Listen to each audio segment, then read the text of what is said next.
something called the parallel process. I literally saw two of me, and I knew one, if I jumped in, I was going to be that angry, I'm right, you're wrong, obsessive compulsive alcoholic addict that needed his way. And the other one, I didn't know what he looked like. I didn't know if he had to wear a yarmulke, if he had to be baptized. I didn't know if he had to like give all his money away and wear a robe. But I knew he was sober, and I jumped into that Adam. And in this process, I fell in love with a new life. And little by slowly, one day at a time, 1 month at a time, 1 year at a time, it became attractive. So I started helping people in town, and I started helping celebrities, and I started helping athletes, and I started helping people in Congress and in Washington.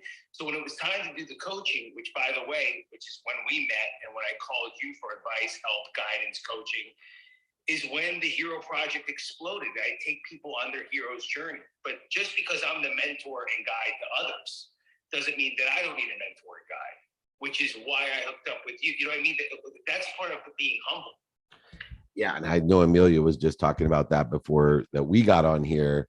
Is she has 11 mentors. You know, my mentorship is always based off of finding someone that sits in the situation I want to be in and ask them for mentorship.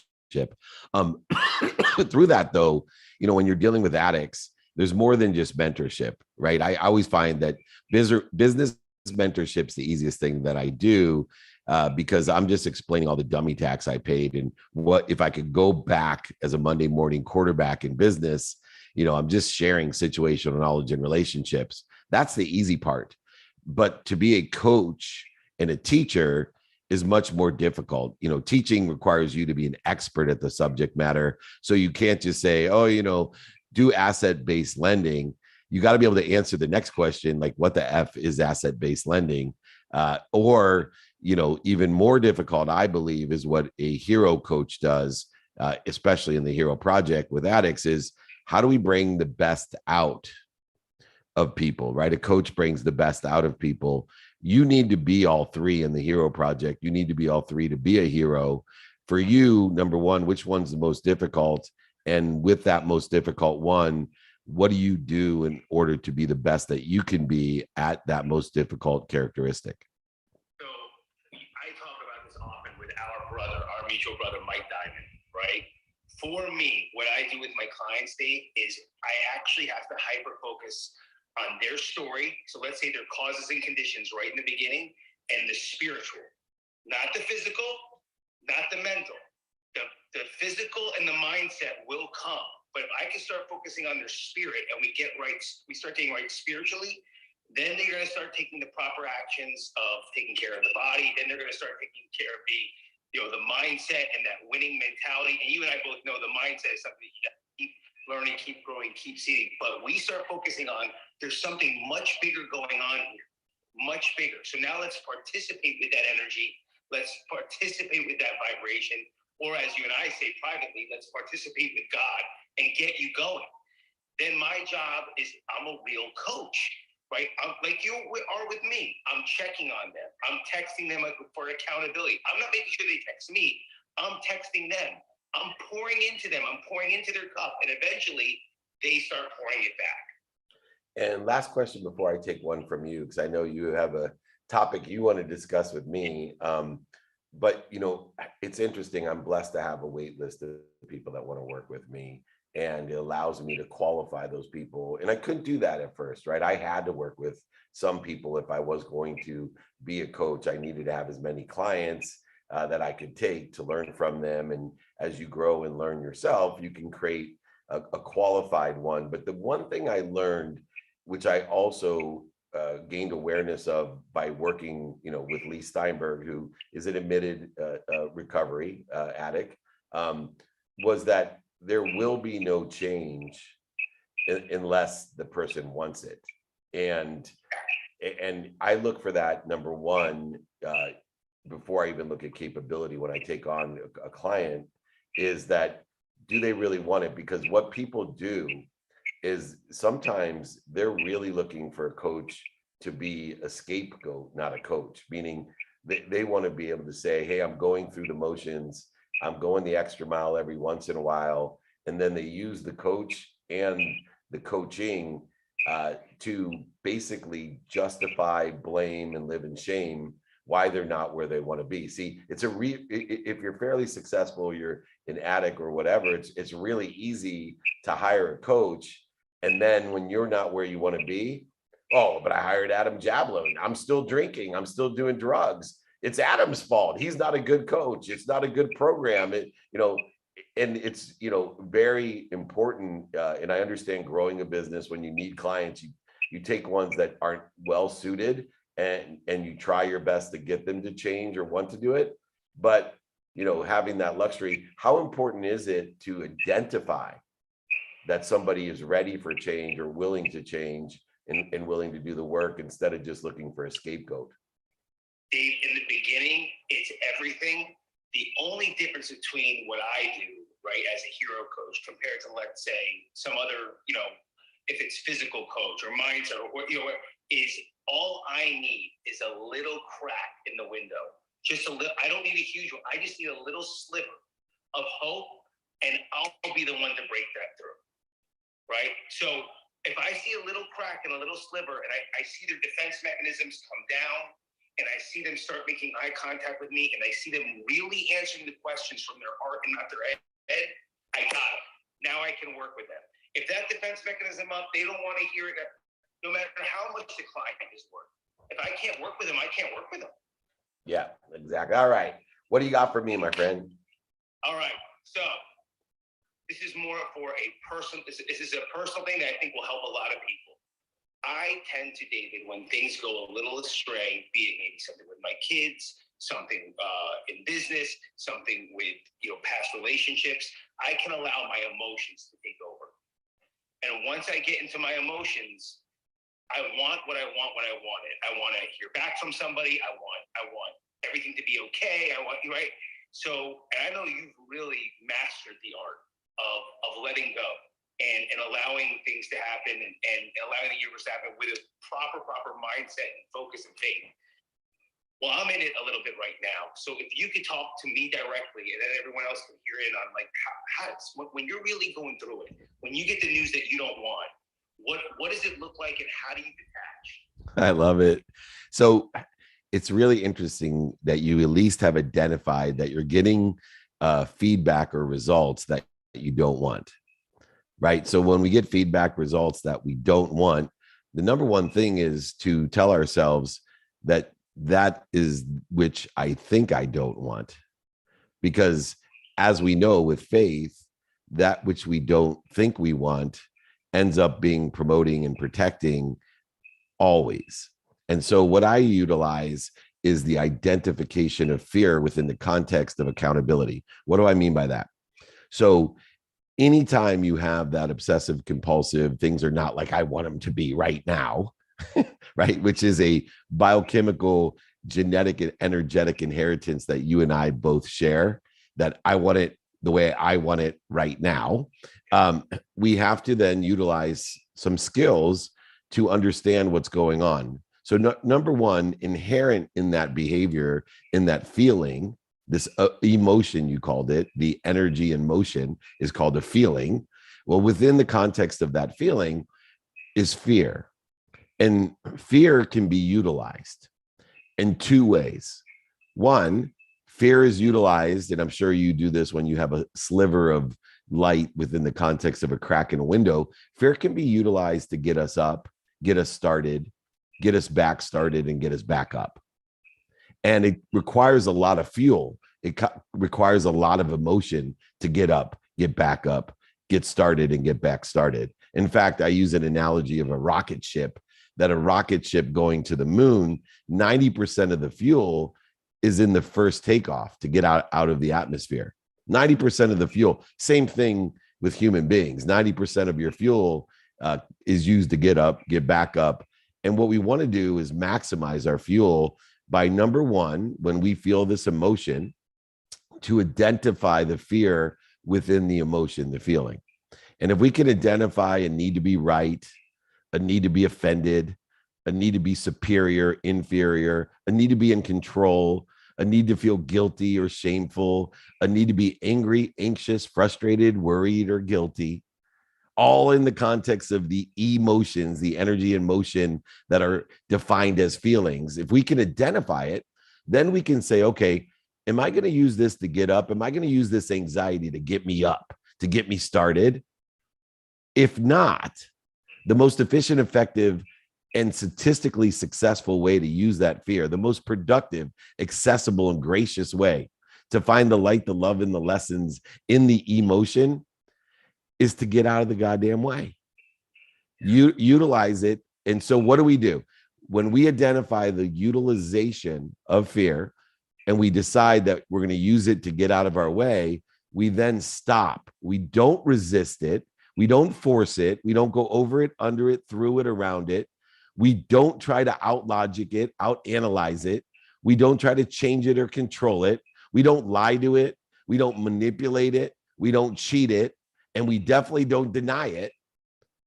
Guess what? You simply stop and you breathe through your nose and out through your mouth, and you remind, you remember, you recollect. Remember, what are we reminding to? Oh, that's right, the collective, the source. What are we recollecting with? Oh, the source. What are we remembering from? Oh, the source, the oneness of all. And so when we remind, remember, and recollect, what is it that we want? What's most important to us? Who can we help with what we want, and who can help us? I'm going to repeat that. Who can we help and who can help us? Because the fastest way to have a probability in your life is to help someone get their probabilities and to have someone help you with your probabilities. That's why this mentorship is so important. And then we can deal with the how, the now, and apply the why. So what I want you to do is I want you to get in the practice of understanding, I feel this emotion, identify the feeling, and look for the fear within the feeling. And I call it accountability. Remember, I talked about reconciling accountability. What is accountability? It's two things. What am I doing to participate in this feeling? What am I doing to participate in this perception? And two, what am I supposed to learn from it? The learning comes from the identification of the fear that is within the emotion, because the fear will either be a benefit to us in the survival context of the amygdala of our brain to survive, to get up, get back up, to run, to eat, to fornicate, to survive. Or most of the time with people that are more advanced and evolved, the real benefit is to get the F out of our way by stopping, dropping, and rolling. The thing that I use, Adam, real quick before we get to kiss each other goodbye, it's really funny. I have an indicator to identify fear, and I call it fire.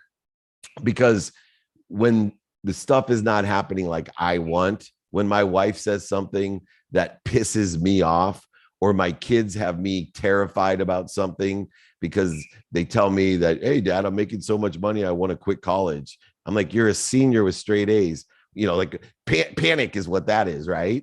So I call that fire. And when I'm on fire, when I'm in the ego-based consciousness, I know my mind, my body, and my soul are on fire.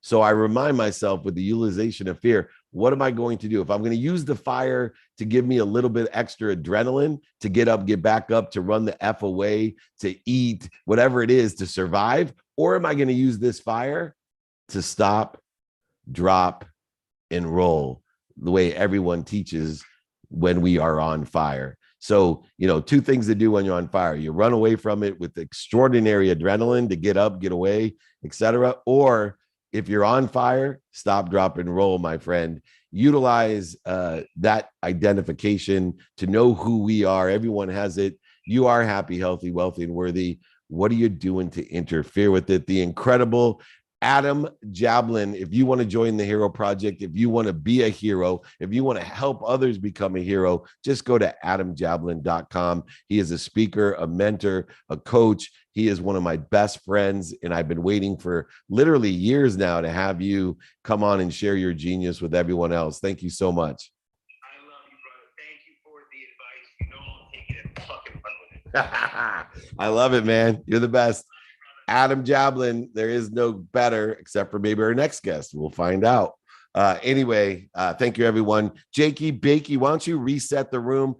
I know that the system's a little broke today, so let's individually invite people to come in today. We got a tremendous amount of people registered on the webinar, IG. We have, of course, TikTok running, but we also have the Breakfast of Champions created by Glenn Lundy, supported by many. So let's all support. Let's bring more people in the room as you reset it, Jake. Let's do it. Let's all support and shout out Glenn Lundy, David's voice double. Maybe he'll make an appearance here today. But thank you, Dave. This is the Breakfast with Champions. David's training that he's been doing for over 22 years, close to 23 years. And today's topic is the Fireside Chat with David Meltzer. We just brought on Adam Jablin, and then there'll be another special guest that will be coming on here. So let's take another minute here to share the room. There's a little bit of a glitch today on Clubhouse that you won't be able to see it if you're just scrolling. So go to the bottom there. There's a little arrow.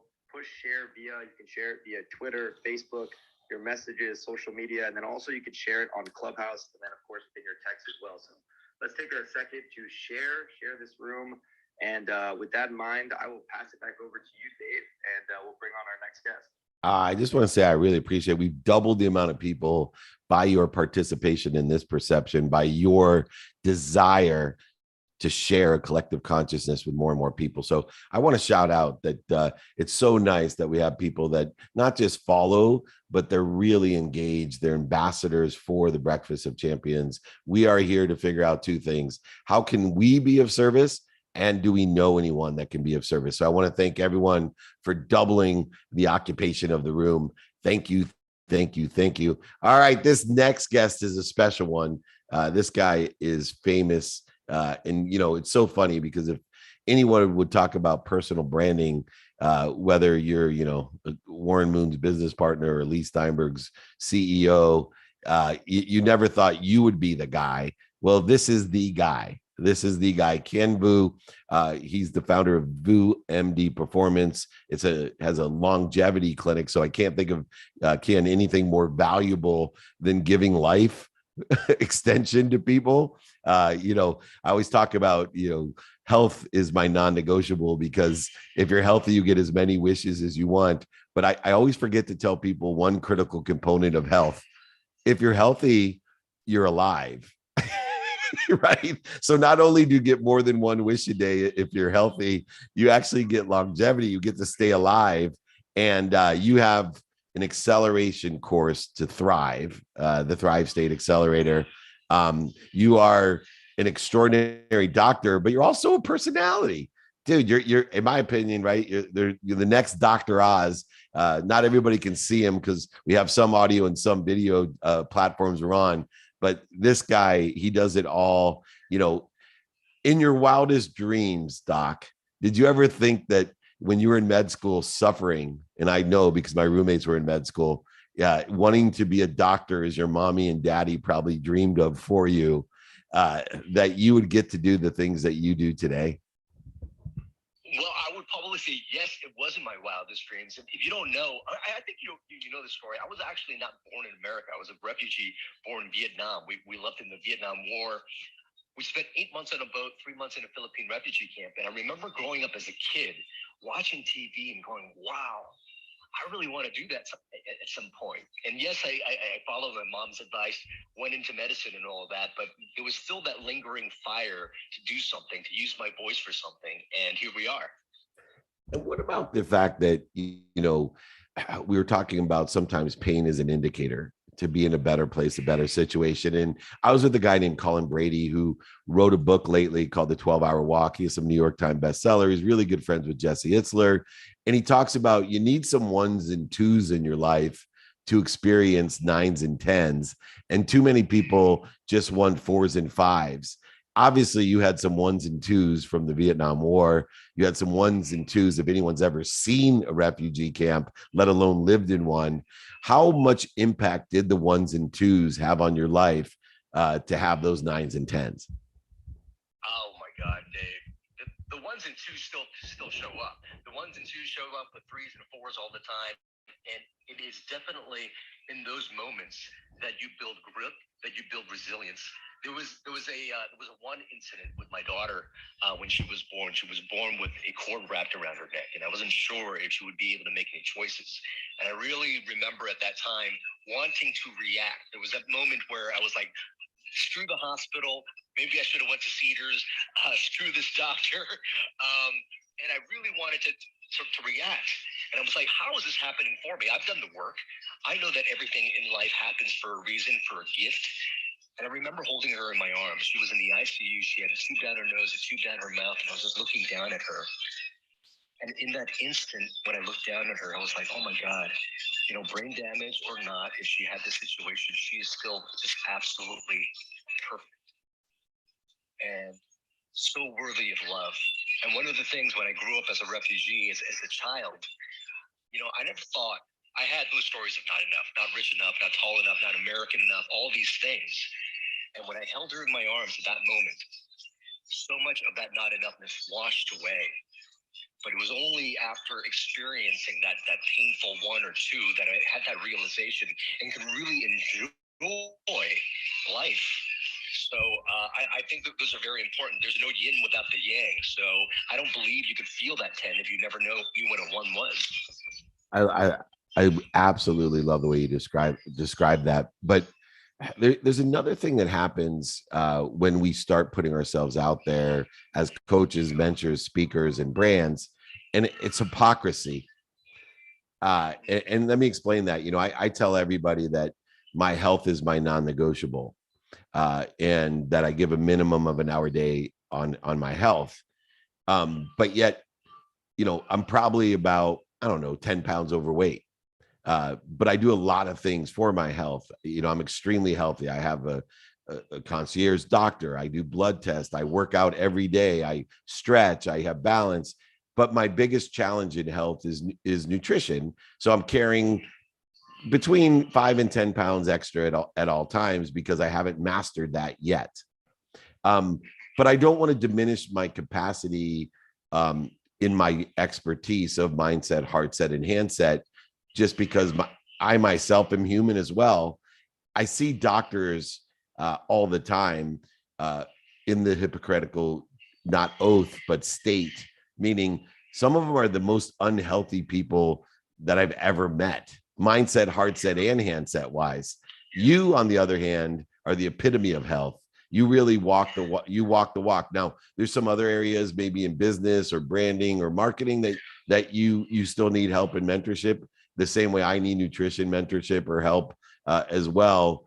How do we, as brands, communicate that we're still not perfect in all areas? That, look, I can help you with this, but maybe you actually could help me with my nutrition, or maybe you could help me with my marketing or something else. I think people want a one-stop shop when it comes to a brand or a mentor or a speaker.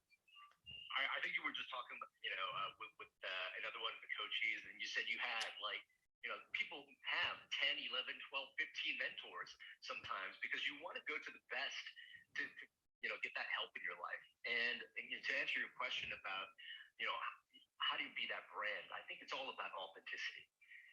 People could see and feel you. And if you're out there saying, I'm the guru in this, you remove the human out of you.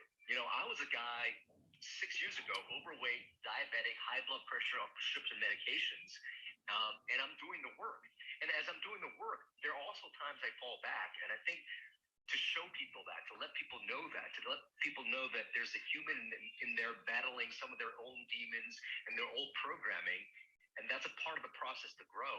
I think people can see that and can truly relate with that. So I think it's really about being very authentic about who you are and not trying to boast to be somebody you're not. And changing your mind a lot of times, especially for doctors that are right brain people, they have a lot of analytics and information that they have to utilize in order to save lives.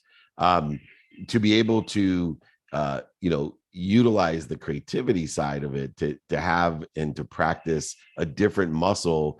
I'll tell you, my oldest brother was a doctor, and when I went to college, not only did he tell me be more interested than interesting, but he also gave me another great piece of advice. He said, David, you need to become educated, not well trained.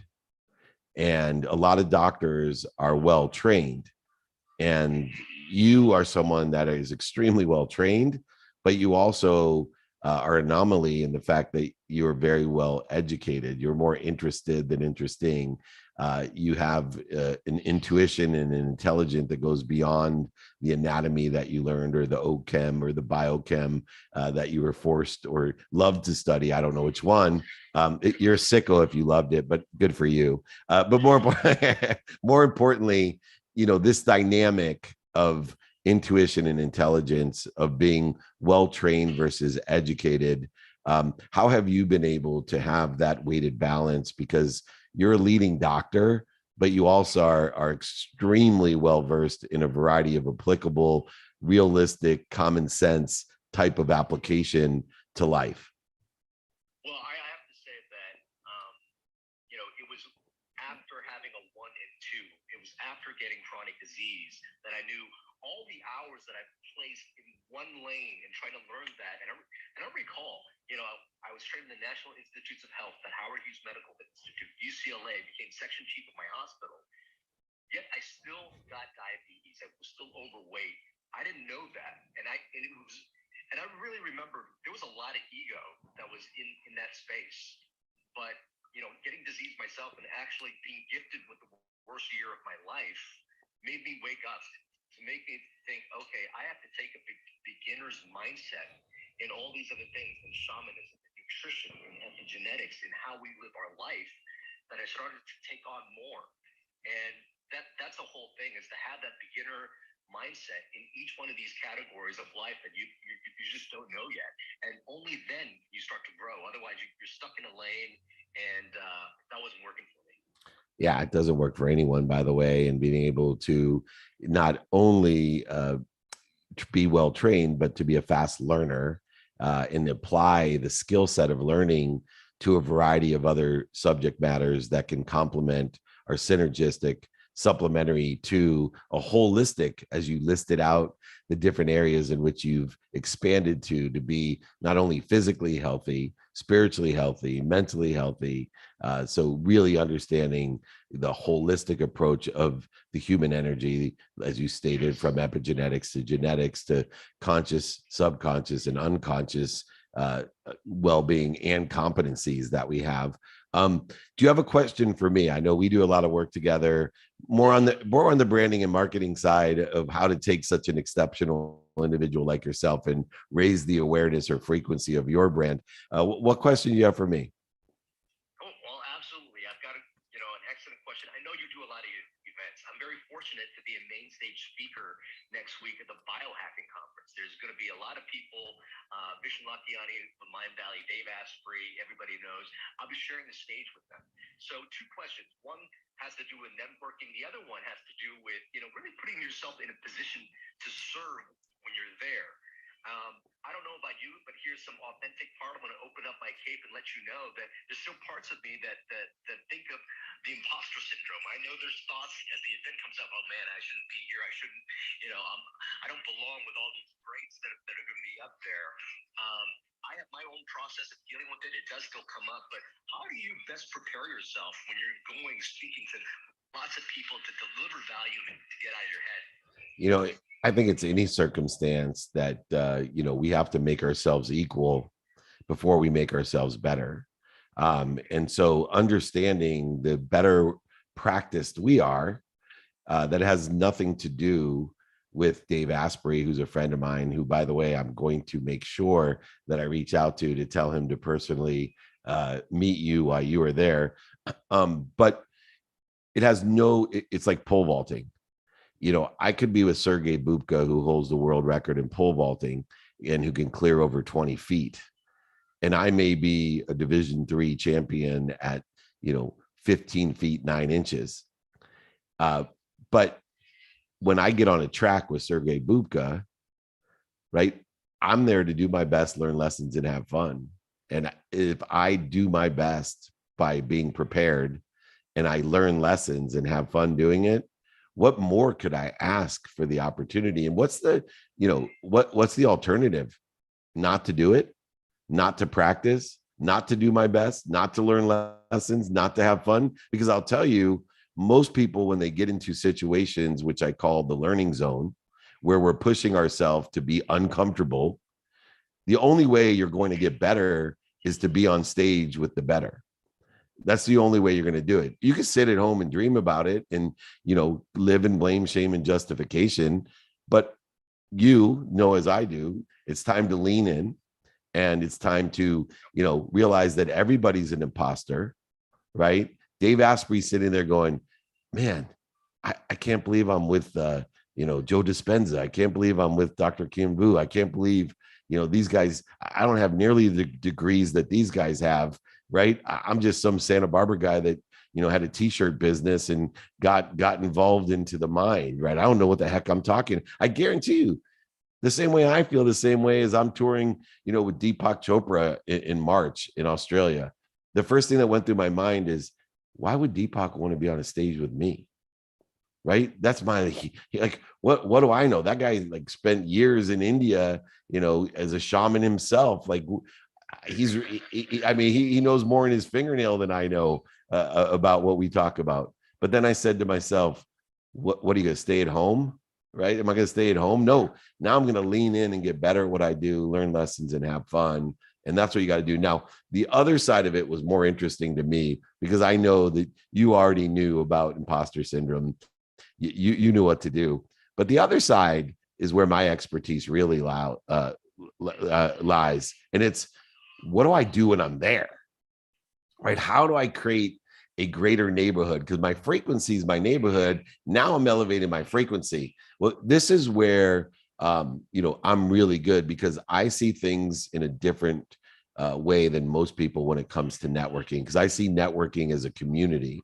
And so the question to ask yourself when you're there is, okay, who that's going to be there initially, who that's going to be there do I want in my community? Who can I find to be sponsors and power sponsors that are aligned with my mission, whatever that may be?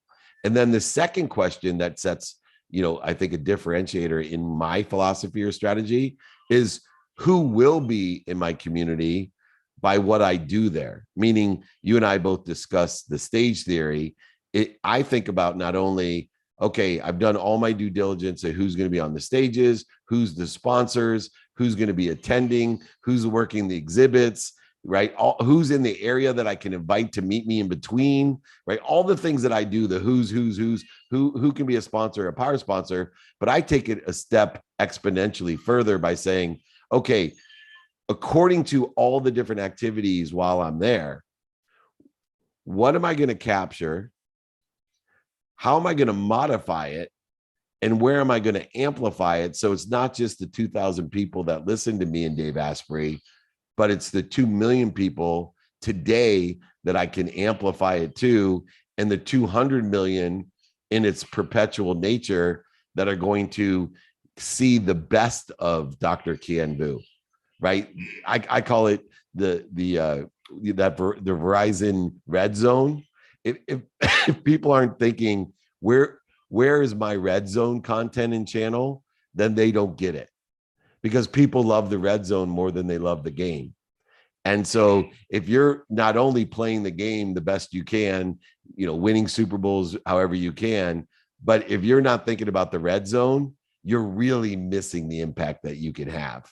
And so I know you already know the imposter stuff. I just did that for the, to be, to help other people, right? That may not get that and that feel that, so that people realize that me, you, Dave Asprey, Deepak Chopra is probably going, why would Dave Meltzer want to be on a stage with me? That guy's a sports guy, right? He's probably thinking in his head something completely different because his son Gotham works with Tom Brady and he's a sports guy. So, you never know how you're participating in perception, but I think the bigger lesson is create your red zone, brother. Play the Super Bowl the best you can, but think about the red zone. Thank you so much for joining me. Incredible, man. You got to check out his programs, the Thrive State Accelerator. It's an online course that will change your life in 10 short weeks at Dr. VMD.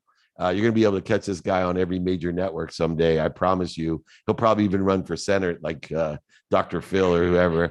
Canvu.com. Thanks so much, man. Keep up the great work. And I will reach out to Dave for you. Okay, great. Thanks for having me. You're awesome. Thank you.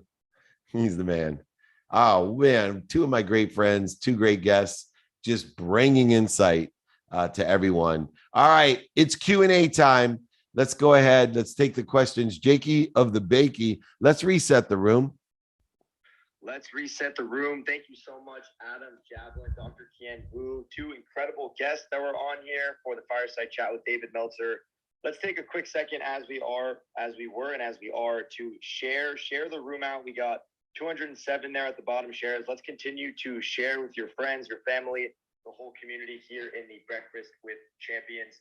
So now it's the Q&A portion with David. So if you have a question you'd like to ask, just raise your hand or back channel me and we will aim to bring you up. So with that in mind, Dave, do you want to take a question from Zoom and then we can bring on our first guest? We'll be back here on Clubhouse. Oh, I love it. Yeah, we got tons of questions. So if I don't, by the way, if I don't get to your question, because we have tons of them, just email me, right? I always say if it's free, it's email me, david@dmeltzer.com. So if you want to join the webinar trainings for free, the books, the guides, the exercises that we talk about, if it's free, it's email me, david@dmeltzer.com. If I don't answer these questions, just email me. I'll get to it. I promise you. This is one that isn't really asked that often. This is, what's your favorite activity you get paid for? And I think, thinking about what we do, say, think, believe, and feel is important in the realm of intention. And I see things today as activities that are utilizing the meaning that I give my past, the meaning that I give the defined moments, inflection points, the pain, setbacks, and failures in the past, which I can change to suit me in my activities today, in a trajectory, an unlimited trajectory of what I think I want in the future. Once again, to change with an open mind, open heart, and open hands for tomorrow, the same exact process. And in order to do things, we have to be able to prioritize activity. I don't believe in work. I believe that most people get so busy working that they don't make any money.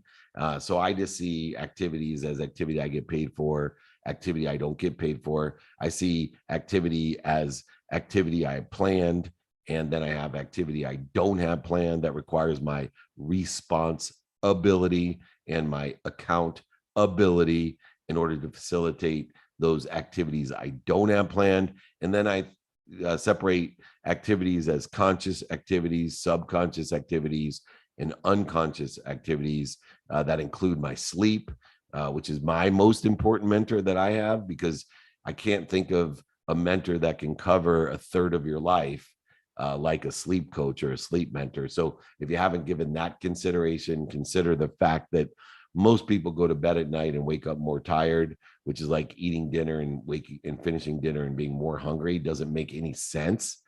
So those activities need to be prioritized, or else you're not going to be efficient, effective, or statistically successful. If you don't learn to prioritize activity, then you are not going to be productive, accessible, and gracious. You're not going to know what's important to you. The confirmation that you know what you want, who you can help, who can help you, and how best to get done is knowing your now. Knowing your now is the prioritization of activities, and specifically, a third of your life minimum will be spent in activity you get paid for. Why not maximize your sleep? Why not maximize the activity you get paid for? And then a third of your life, the last third of your life, will be activity that you don't have planned. So understanding and prioritizing according to the what, the who, and the how to determine your now to be productive, accessible, and gracious, efficient, effective, and statistically successful is how we accelerate our journey to what we think we want or better. And so my favorite activity I get paid for is the activity I get paid the most for that day, right? I mean, think about it. If we're distinguishing activity as conscious, subconscious, and unconscious, planned and unplanned, paid for and not paid for, and my prioritization is what, who, and how, then if I've already classified this as activity I got paid for, then the most productive, accessible, and gracious thing is to get paid the most for that activity, and then utilize the unplanned activities in my sleep to facilitate the meaning and purpose of the payment that I got, to maximize and align with what's important to me. So learn to prioritize the activity you get paid for by the definition of the activity itself, meaning activity you get paid for. So the most important or favorite activity that I get paid for is the activity they pay me the most for. And I know that other people may be saying there, what about having fun or blah, blah. Look, that's all your mindset. That's a meaning that you give the defining moments that you get paid for. So if I have decided to distinguish an activity to get paid for, I prioritize the activity I get paid most for. Makes common sense and logic. All right, Jakey Bakey, let's take someone on Clubhouse. What do you say? That sounds fantastic. Let's bring up Nina. Nina, if you can please unmute yourself and ask David your question. Welcome to the Clubhouse. Thank you very much, Jake. Thanks for inviting me. Hi, David. Hi. Hi. So my journey's been being too scared to ask my question, so I would type it to Jake so he could read it out for me. Then I went to being scared of raising my hand, then being scared of coming on stage. And then I decided to open my own room. And the first few people were okay to talk to, and the third person started insulting me. So I thought, do you have any, and it's on replays on my profile, because I thought I was going to take it off. I was so embarrassed, and I thought I'm just going to leave it on as a learning lesson for everybody else. So I just thought, if you have any techniques of how to diffuse somebody who does that in real time, I would appreciate it, so I can use it the next time I get insulted. Thank you. Yeah, hurt people. Attacking people are projecting attacks on themselves. So I have, and it's so interesting because we've been blessed and we have a lot of interaction at my email, right? I give everybody my email, david@dmeltzer.com, and they reach out, and 10% of the people, they love me. Oh my gosh, I can't even read the whole email because I don't have time about how much they love me. And 10% of the people hate me. And those are people that will reach out more often than the people that love me. And they do it because they are projecting. It makes them feel better about themselves. So number one, I always agree with the person who's attacking me, right? And then because I want to meet them where they're at, I want to say, I can appreciate the fact that, you think, that this is that or whatever. And then I say to them, but more importantly, I'd like to understand why you feel this way, why you think this way, why you're saying this way, why you believe this way, and why you feel this way, right? When I get to their intention of the attack, and I always give them an opportunity. If they're live with me and attacking me, it's easy.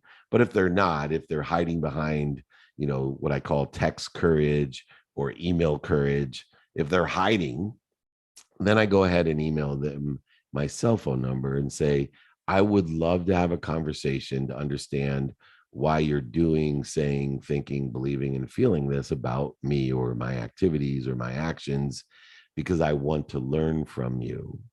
I want to improve myself. I want to maybe or educate you on a miscommunication. I spoke at my law school and it was incredible. They're, of course, like all schools that I went to, they're trying to have me support them and give my money, my time, my expertise. And the dean of the business school at Tulane, after I, spent my time speaking to the school, went back to his class and talked about the Unstoppable Foundation, which has 5 sustainable pillars. The objective of the Unstoppable Foundation, which I'm the chairman of, is to build communities so they can sustain themselves. And out of ignorant arrogance, this dean of Tulane's business school attacked me, saying, this person is, not helping in Kenya. He's not helping people because he's just coming in there. They didn't ask for their help. And when he leaves, what are they going to do? Well, obviously, he's not more interested than interesting. And there was a miscommunication.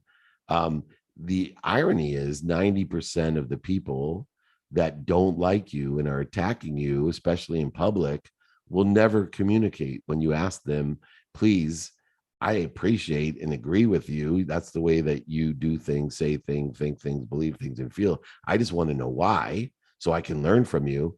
Most of them never, ever engage. They never engage because they realize the reason they're attacking you, the reason they're saying those things, thinking those things, believing those things, and feeling those things is because the reason is you can't find outside of you what you can't find inside of you. So you're not going to be able to love if you don't love yourself. So we, always project and attack others for what we don't like about ourselves. We'll pick mine out real quick, Nina, because it's really interesting. Inherently, energetically, and genetically, what I've inherited is a salesman's energy, right? An overselling, back end selling, even lying and manipulating and cheating at times. That's what I inherited. And I would, be so offended when someone oversold me, lied to me, cheated me, manipulated me. And what I realized was this was the lesson I had to learn about myself. And instead of attacking those people and projecting my own insecurity of my own energetic and genetic inheritance, I started working on shifting that paradigm within myself, changing my conscious competency, and stopping myself when I heard myself oversell, back end sell, or lie or manipulate or cheat. And I will tell you, I spend minutes and moments there now instead of days, weeks, months, and years when I was in my teens or 20s or even 30s. And I've worked over the last 16 years diligently, not only to heal myself, but to stop projecting it onto others and attacking them. Try to engage with someone that's attacking, illuminate the attacks by leaving it up. I leave up everything when I make mistakes, and I illuminate it, and I share the experience with others and the lessons that I've learned in agreement and in separation to attacks, insults. Remember, people will laugh at you, scoff at you, and make fun of you. Then they will applaud you. So that's a great question. If you can mute your phone, whoever that is, I apologize. But Jake, why don't you go ahead and reset the room? Perfect, will do. Thank you, David. Thank you, Nina, for your question. This is the Power Hour with David Meltzer here on the Breakfast with Champions. We got 8 minutes left. We started at 7 a.m. Pacific time, 10 a.m. Eastern time. We got a little bit left, a little bit of time. So let's take this time quickly to share the room. So let's go to the bottom there, share it on messages, share it on Clubhouse, share it on Twitter, on Facebook. David is currently live on many platforms, of course, including the one and only Breakfast with Champions. And now is the question and answer portion. So if you have any questions you'd like to ask, or if you don't get a chance to ask them now, just email david@dmeltzer.com, david@dmeltzer.com. Dave, do you want to take a question on the Zoom training, or should we bring someone up here on Clubhouse? I'll take a quick question on Zoom, and then we'll finish up with a live question, okay? Sounds good. We'll bring up Khalil when you get back. Khalil Mack from the Los Angeles Chargers, who hopefully will have a better turnout than the Rams did last night against the Bills. Man, did they look good. I'm going to take a quick question here. Does tithing work? Tithing works in a world of more than enough. It should not be used in a world of just enough. A lot of people think of tithing, which, by the way, if you don't know what tithing is, it's giving in a portion of everything you receive. I believe in giving everything you receive in a world of abundance, a value-add world, not a zero-sum world. Most people tithe in a zero-sum framework. They give to receive instead of appreciating what they have and then acknowledging it, acquiring the knowledge of it by giving it all away. The only way you can acquire the knowledge of what you have is to tithe. The only way you can acknowledge what you have is to not have it anymore. And yes, you can give it all away, or you can lose it, or you can have it manipulated, stolen, or cheated from you. All of them have the same impact. You acquire knowledge. The thing that most people don't realize, that the key component of tithing is prayer, is hope, is wishes, is asking for more. You see, when you appreciate what you have, you expand. When you acknowledge it, you expand. But if you don't know or ask for more, If you don't know what you want, who you can help, and who can help you with what you want, and wish for it, hope for it, and ask for it, all that expansion dissipates, dissolves, and disappears, and you end up as a smaller vessel. You are not in the pursuit of your potential. You are not at your higher self. You are decreasing and diminishing your vibration and your frequency. What I want you to think about in tithing is, how do I tithe within the context, not of a zero sum game where I'm trading, negotiating, where I give to receive, but I tithe in appreciation of appreciating, adding value to everything I do have, people, places, things, circumstances, assets, etc.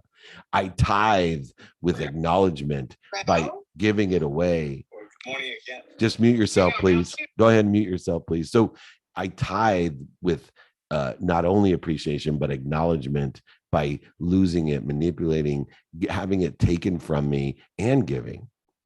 But tithing doesn't work unless you live into a value add world where you wish, hope, dream, pray, and ask for more to continue to fill that expansive being that you are.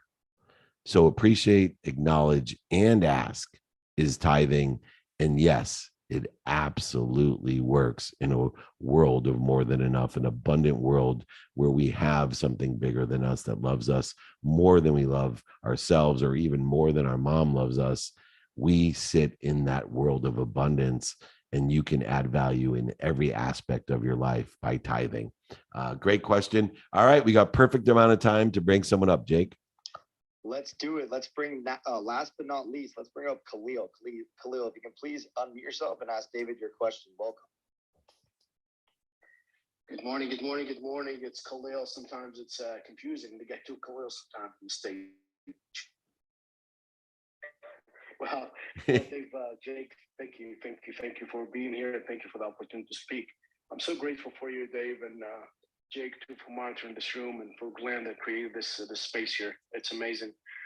Well, one of the questions that I want to ask: how not to be too hard on yourself, how not to be beating yourself up all the time. Sometimes, not of a failure, but not to be enough. How can you be enough and engine yourself to move forward? This is Khalil. I'm done speaking. Thank you very much. Whoo! I love that question. You know, when I was in my 20s and a young executive at a big company, I went to my vice president, who was one of my mentors, and I was frustrated by the productivity of my group of salespeople. And I said, you know, I'm treating people like that I want to be treated. And he said, stop it. I said, what are you talking about? He goes, because you're too hard on yourself. You can't be that hard on other people. They're all going to want to leave. Nobody's going to want to work for you. If you're as hard on everybody else as you are on yourself, you're going to have no friends, no family, and no associates. So we have to understand the critical nature of ourselves. And it really stems from faith. You know, when we want to be more, then we aren't enough. If we want to be more healthy, more happy, more wealthy, more worthy, then we're not enough. And so many people live in the world of not enough, where they're victims and imposters, and they're not enough of anything for anyone. And then there's a world of just enough, which a lot of people live in, where we think, and we're really hard on ourselves because we're just enough, right? Just enough to do it. We're not quite there. But in order to be more than enough, first we have to shift the paradigm of self-love to I am. See, I am happy, healthy, wealthy, and worthy because I'm part and parcel to the greatest, omniscient, all-powerful, all-knowing source that loves me more than my mom, that only protects me and promotes me at all times. How could I not be more than enough? If I'm connected to and through the greatest source of light, if I'm connected to and through the greatest source of light that promotes me and protects me, how could I not be enough? I'm part and parcel of the infinite, the all-powerful, the omniscient. All my journey is, when I feel like I'm being hard on myself, is simply, what am I doing to interfere with what I am? I need to liberate this light to liberate other people's life. I am no imposter. I am part and parcel of everything and everyone. I have so much power that I could light up all of Manhattan just with the power that exists within my pinky. What am I doing to interfere with it is what I need to be asking myself. Not asking myself that I need more, but asking myself, what am I doing to interfere with what I already am? Learn to love you first. You cannot find outside of you what you can't find inside of you. And so when we feel that we're not enough or just enough, remind, remember, and recollect what we're reminding and remembering and recollecting with. I'm going to repeat that. Remind, remember, and recollect what you're reminding, remembering, and recollecting with. And when you do that, you'll remind yourself, remember, and recollect that you are happy, healthy, wealthy, and worthy. You are more than enough. It's just you're doing something to interfere with it. And it's usually a thought, a say, a belief, or a feeling that should be temporary. And utilizing the stop, drop, and roll methodology that we talked with Dr. Vu about, or with Adam about, is the best mechanism I know. If anybody wants that stop, drop, and roll, go ahead. If it's free, email me, david@dmeltzer.com. It's 8:01 and we went over. So I want to thank everyone for your patience. We're trying to keep it on pace. Jake, quickly close out the room to bring on the extraordinary Amelia. Thank you so much. Thank you, Dave. Quickly closing out the room. That was the Breakfast with Champions, David Meltzer's Hour of Power. Thank you, Fireside everybody. I appreciate you. Also, if you want my book, I'm still giving them away. I've been doing it for 13 years. I will sign a book, send it to you, pay for shipping. If you're out of the country, we'll work something out, ebook, audiobook, or if you're really wanting, we'll work something out. david@dmeltzer.com. If it's free, it's we. So email me, david@dmeltzer.com. Remember, most importantly, be kind to your future self and do good deeds. Thank you.